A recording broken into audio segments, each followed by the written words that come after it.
Jada should have picked me. We still be together. Yo. I had to shout you out. Come on. Did you know? Did you see the plug?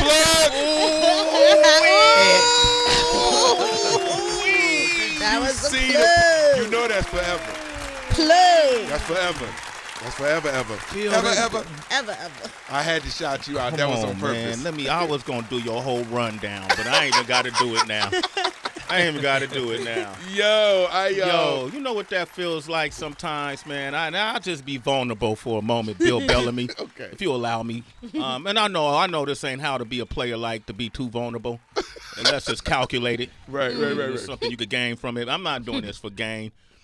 You did that naturally, organically. You threw our name in there. Absolutely. You know, because y'all the place to be. It's like, you are a part of the culture so strong. It's like all I got to do is say Sway, and they know what it is. That's like Amex. You got to have a black card. Come on, Heather. Facts. Heather just nodding. Boom. Damn. You earned that. Yeah, but Bill, they don't always say that. So let me give you an example. We have these discussions about when people say in terms of comedians. Obviously, there's the Eddie Murphys, Absolutely, the Richard Pryors, the bohemians of it. You're right. But do you hear a lot of people mention your name? They don't list me like I think I'm in the top 20. I think I'm in the top 20 of all, greatest all time. So all that's time. Red But Fox, I'm talking about I'm in the top 20. Okay. Because the reason why I say that is because in my career, which is almost 30 years, I have done. Stop, y'all. He said 30 years. Somebody didn't hear that? That is a stunt. Amazing, man. Yeah. Someone just celebrated 30th birthday today. All right, I have jokes that are timeless. Yes. Like if you go back and you look at jokes that I did in 91, 94, 98, 2000, I got jokes that's so strong in the game that they are like songs. Yeah. They like songs. Like it's crazy how people come up to me and be repeating my own joke to me that I haven't done in like 8, 9 years, 10, 12 years, but it hit different like that for them. So I feel like it's all coming together though. Yeah. A lot of times, God will preserve you. Your seeds will get planted, and then when they blossom, the time is flawless. It's flawless. Ain't nothing in the way. Ain't nothing in the way to pop. It just come out the ground. Come on, baby. That's where I'm at right now, and I feel like in my career, you just never know when it's the big. I feel like I've had a bunch of big.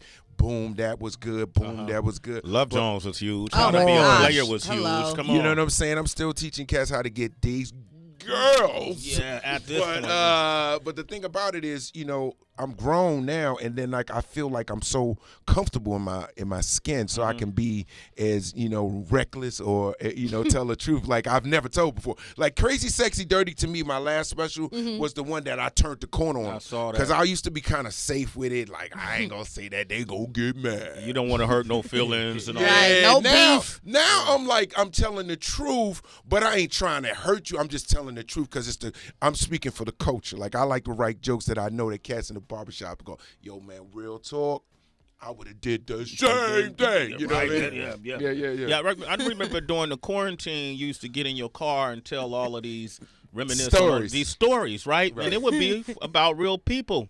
I feel like I asked you this before, but you would tell these stories so in detail and in depth, that stories that people who were stars of the story never told. Right. Nobody ever got at you? Nobody, because it's the truth. Like, I never forget.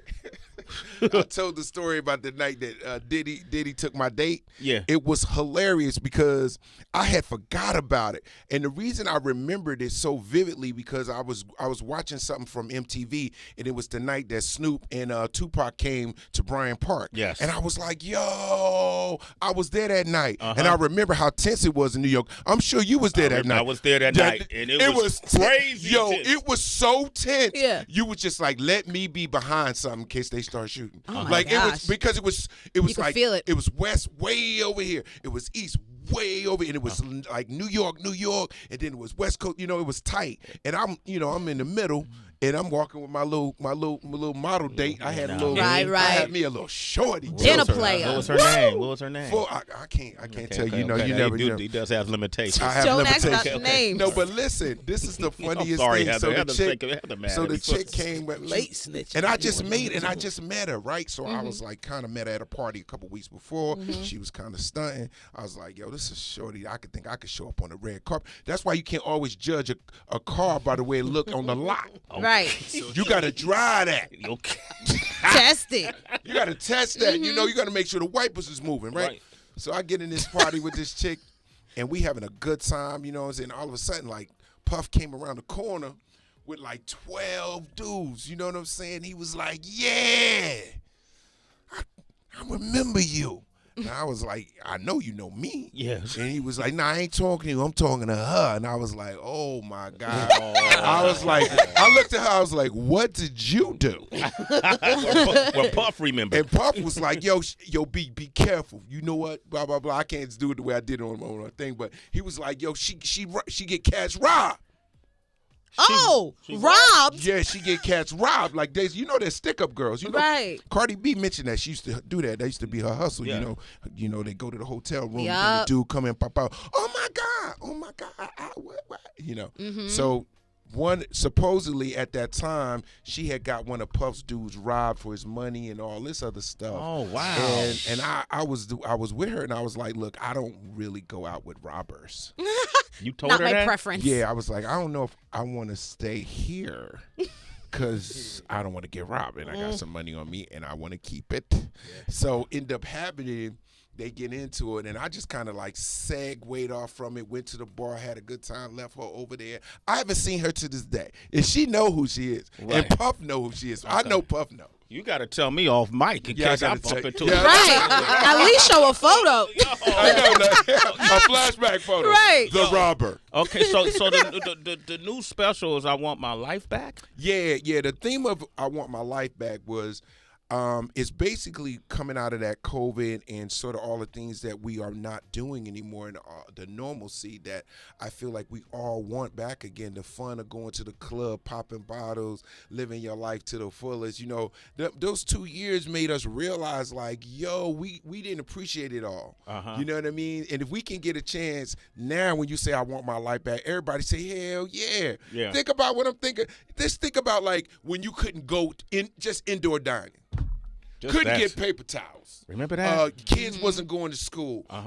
That was crazy. Like in my lifetime, I never seen nothing like it. So when I was thinking of a title for a comedy special that I wanted to lift people up was, the theme of getting your life back on track, getting back to your dream, getting back on your hustle. You know, that's the vibe of it. Let me ask you this, Bill Bellamy. Bill Bellamy is here, man. I love talking with Bill. And let me tell you something.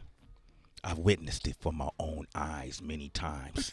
Okay, you get one Bill Bellamy when you see him on this show, or you see him in interviews, or you see him hosting in place of Wendy when she was out. By the way, you were doing an awesome job hosting Wendy Williams' show. People be sleeping on me, man. I don't get like that. Did you see it? You were fit. People say like when I hosted Wendy, like you know I can host shows. And this is what you could have did it too. When you're a host, you just know how to do it. People are like, you were amazing as a host on Wendy. Do you want to do daytime? Would you do daytime television? I don't know. I know I have so many things I love to do. If it was the right show, I would do it. Like I want to do a show that I know the culture would really gravitate to. I don't want to just be on TV to be on TV. I want to do something that's impactful. Like I want to have a show. I'm gonna speak it into fruition. Let's do it. I want a show that's so pivotal and so important that everyone's into it and everyone watches it. It's hard to do that kind of show on daytime because you got to be so safe. Yeah, you got to be safe. Yeah, there's a lot of moms. Yeah, and grandmas, and they watch TV, and you gotta be nice. Let me ask you this, man. Comics, have been, targets lately. That's why I'm back in the gym. You gotta be your own bodyguard. I saw Dave the other day. He was like, "Man, this is insane." That's a good Chappelle impersonation. Did you ask him about it? Man, this is we all dudes. See, Dave is like you know, he's a big move right now. He's a movement. You know, he's saying things. He's keeping it old school, what I like. You know what I'm saying? He's protecting freedom of speech. We should be able to talk about that's what comedians supposed to do. You know what I mean? Yeah. Like, we're not out here trying to hurt nobody. We really trying to make y'all laugh and think a little bit and still get the message. You can do a lot of good stuff through comedy and get your message without being preachy. You feel me? Okay. Make it funny. They'll be in the car like, yo, that's deep as hell. You know, but Dave, you know, hit a couple nerves, you know what I'm saying? I guess. And, you know, Cats is diving now. So, you know, I keep my hands up. I do my whole show like that. You're bobbing and weaving, baby. Bobbing and you know, weaving. you never know. Cats is trying to tackle, too. Yeah. You saw that? That was deep. It was a whack tackle. I used to play it Little League, was a little too low. He went on the wrong side. Yeah, Dave got a little size to him now. He been in the gym, so you can't really knock him down. You got to jump off a building to knock Dave down. Dave got some arms. I'm talking about the Dave back in the day on the show. He would have knocked down Dave right now. Substantial. Yep, DB, you wanted to comment? Yeah, I don't know if you saw the story. The guy was a rapper, and he did it for clout. He admitted that he did it because it would bring notoriety to his rap career. So now you got to worry about not only getting attacked, but people doing shit because they want to get that viral moment. They want to have a viral. That TikTok moment Tracy was talking about today with labels. Dang, Oh, I what's thought he that? also said he was bisexual and he felt I offended. thought so. Yeah. Yeah. That because of the comments Dave made about the LGBTQ community. Exactly. Right? He might have said, Both. look, the dude might not be all there, so I'm not sure how can't much really. But Heather, you was saying, I mean, I think it's the same thing with comedians, though, probably now with having to have these viral moments. So right? Tracy, Bill was talking this morning how an artist accused the label of saying how they will not release her new music unless she creates a viral moment on TikTok. They basically shelving her shit. So I'm wondering if comedians. That's where the game at? We're wondering, is it like that for comedians too? A lot of I found a lot of new comedians on social media, or if you can categorize them as comedians, you know, they are comedians in a sense. You know, they do skits and stuff like that, and you never know which one of those TikToks or like I never knew my stories would take off like that. My stories, you know, went viral. A couple of those, you know, stories that I'm just sitting in the car. I did it because when I was working on my book, I was reflecting on my life, and I just started remembering stories. So mine happened kind of naturally. I'm not gonna go on trying to find the right TikTok. I'm just not doing it. It's too hard. Like I got to think of stuff organically. Like I'm not going to do something just so people can like me. Like I feel like that's thirsty. You know what I mean? I'm old school. It's super thirsty. Come on, man. People got to love you for what it is. You can't be out here. You can't be a gimmick. Gimmicks go away. Yeah. You know what I mean? You could be hot for 2 seconds, and then now what's next? So you're going to do that thing every day. You're going to dance on TikTok every day. You're going to be rerun or whatever it is. From what's happening? You know. Okay, I saw that. You know. Okay. Because then once R.I.P. Okay. No disrespect, but I'm saying like a situation like that. Yeah. Or, you know, or if you become, you know, JJ and you have to say dynamite for the rest of your life, that joint kind of tight on you. Because you might want to say TNT, but you can't. You got to say dynamite. Get out, Bill. You got some options. You got to afford some options. Let me ask you this, though, Bill. Listen, I know that I feel like as I've seen comedians become more attacked in recent years, y'all have a very tight conglomerate in terms of, like, defending each other, which I love. I love that you guys have that. But I'm also wondering, have you ever seen a joke and just felt offended on behalf of like other people, or is it always subjective? No. There's certain jokes that's off topic, or it's just the timing is off. Like I never forget the one time that I felt so bad. Oh my God. Star in New York. Do you remember Star? From Star and Buck Wild? Yeah, Star and Buck Wild. Legendary, whatever. Yeah. Star said something that was so crazy. And it was about Aaliyah or something. Yeah, on the radio. And I will never forget how that made me feel. And I was just like, why would he say that? I was just like, there was no room, there was no time for that would be appropriate. Like, why would you say that? Like, that was the only time I could think in my mind where I cringed when he said that. I was like, that's not good, you know. And we got, as comedians, we do have to know where the line is. We have to play it too, because that's what we do. You know what I mean? Like I do jokes that I know is like right on the line, so I figure out a way to say it where I'm not banging you in the head, but I still hit you, but it's like a jab. You know what I mean? Yeah. But you know, it's like everyone got all of these different methods. So it's interesting to me, like, you can say out loud and have a lot of people agree, like, you took it too far. But when there's another group of people that feel offended about a different joke, but the comedian and his friends don't think it went too far, then those people get shamed for their opinions. This is a new part of comedy that I think is that we're gonna have to rebel against. Like, we can't let this cancel culture or these sensitive people all of a sudden make us all water down everything, because that's not real life. Like, I feel like each comic should be a snapshot of his experience, and his comedy should come like that. And I don't think you should have to be like Sway should not have to be another show. He should be able to be Sway all day. Like, no, oh God, Sway, you can't do that topic. Why not? Because people are talking about it, and it's real. Now, I'm going to do it in the right way. You're going to do it in your way. But you got to hit that. What we talking about? It's no different with comedy. It's like with my comedy special, I try to hit everything from, raising my kids to, Will and Jada's situation or whoever that's topical. Like, I did a joke about, Dr. Dre going through divorce. His divorce. Like, that affected me because I was just like, yo, because I'm going to have to split my Beats by Dre headphones if they don't get this. You know what? Wow. Goodbye, Bill Bellamy. I kicked him out about 20 minutes ago. You kicked him out already? Yeah, bye, Bill. Oh, Mike, get in there, man. Yeah, Bill, I'm curious, man. Like, I feel like society, there's so many issues from politics and social issues, social construct. It's happening so fast because we have access to information so much.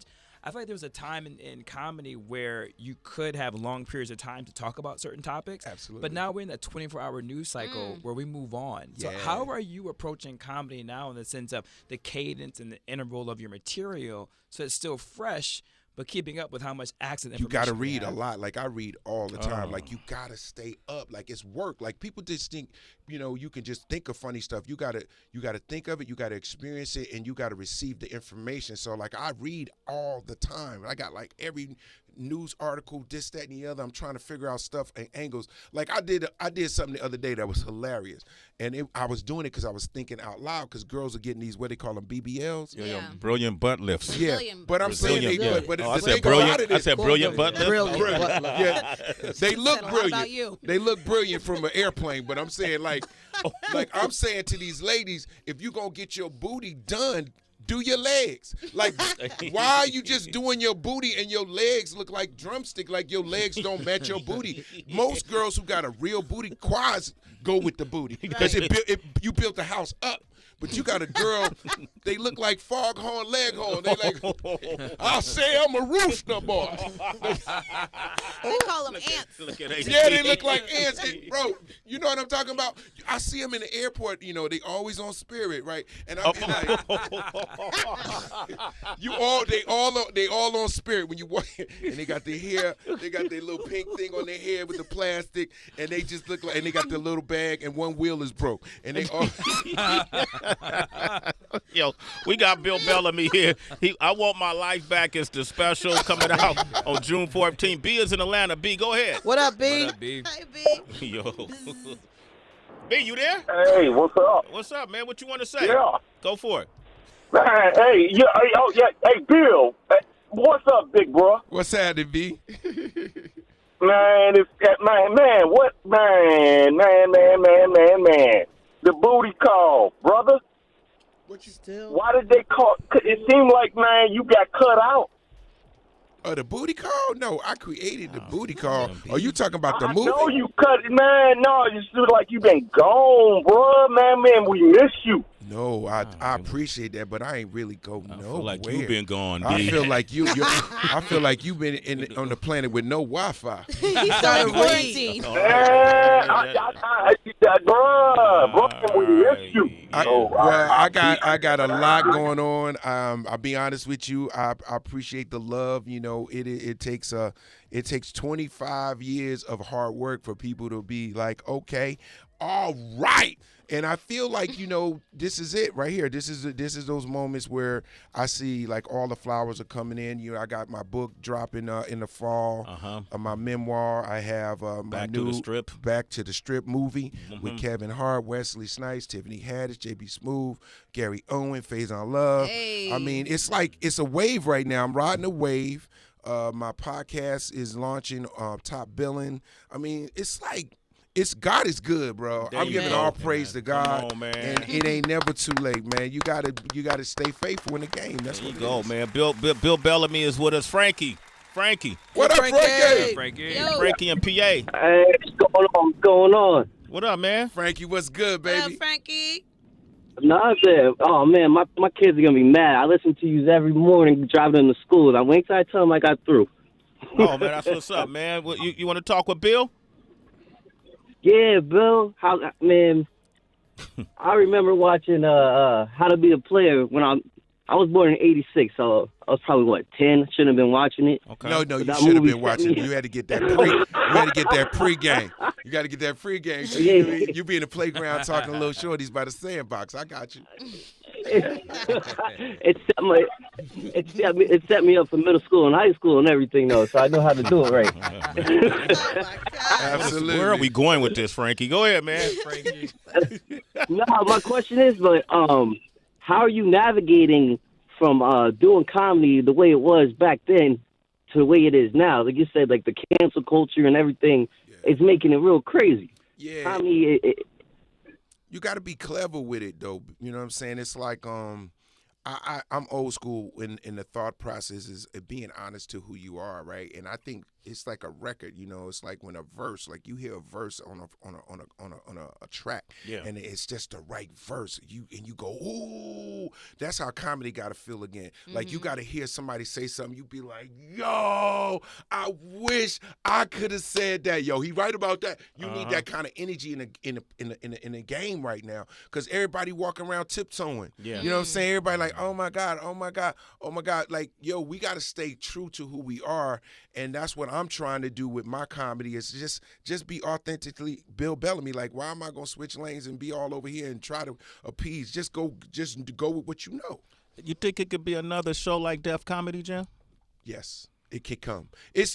Everything goes in a cycle. You never thought that them bright ass Cost colors would come back. Look what Heather B got on. Oh man, come on, don't feel. That is beautiful though. No, that peach is fly. Like we was rocking that. Was we not? Yeah, the 90s. 90s, we was wearing all these beautiful colors, and then we toned down, and she got cute little Pumas on. I don't cross labels. No, you keep it. I cross everything. Whatever go together. What kind of? you wilding right now. You got Nikes on bottom? No, I got Puma, Adidas, and Nike. I support all three. He cross labels. I support all three. That's the Supreme Dad outfit right there, man. Did I just come from Carpool? Yes, you did. Hey, Bill, man, I want to thank you for coming through and getting up this early, man. Yes. Man, it's only for the. Come on, Sway, stop playing. You've always shown love, but the fact that you mentioned us in your comedy special, man, that mean a lot. Hey, yo, he got admission. He got emotional. I thought he was about to do a Tyrese. What do you want from me? Oh, man. That's our brother, man. Give it up for Bill Bellamy. I love y'all, man. Thank you. Thanks, Bill. And make sure you catch it. I Want My Life Back, June 14th. When is it premiering on? Amazon Prime. Let's go. Let's get it. That digital money. That's right. All right, we got Hit Boy coming up next. Let's go. World-class producer. You want to talk to Hit Boy, 888-742-3345.